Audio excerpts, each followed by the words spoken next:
The Commodity Channel Index, or the CCI, it's a powerful indicator, and it measures the asset's deviation from its statistical average. In simple words, how far price is from a moving average.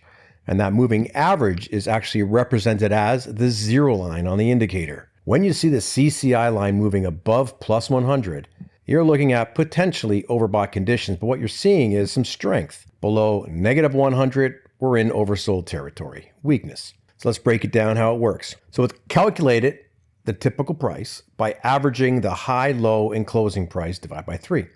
It then compares this to a 20-period moving average when you use on the daily chart and above.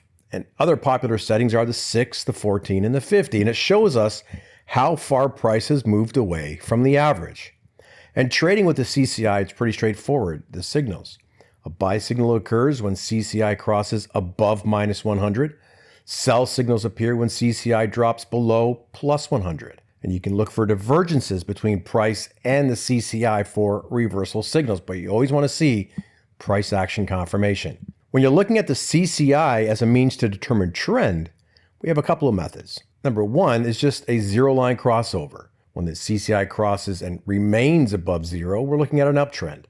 CCI crosses and remains below zero, we're looking at a downtrend. We can also use trendline breaks, and this is where we connect the peak or the trough on the CCI with trend lines. When it breaks above a descending trend line, it's a potential bullish reversal. A break below an ascending trend line, it's a potential bearish reversal. So key points: monitor for clean breaks of the zero line for trend confirmation and even a retest of the zero line. We do not want to act on small crossovers near the zero line. We want to see price confirmation. We can wait for trend line breaks with strong momentum as we see it in the price.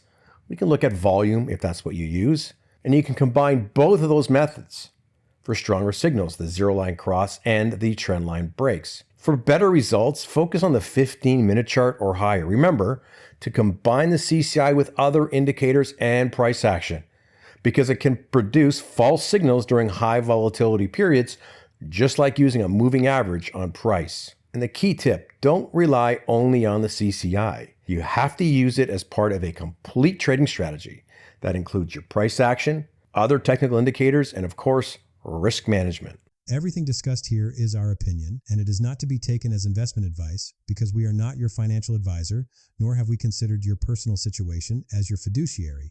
This presentation is for your education and entertainment only. Please review NetPicks' full risk disclaimer and privacy policy.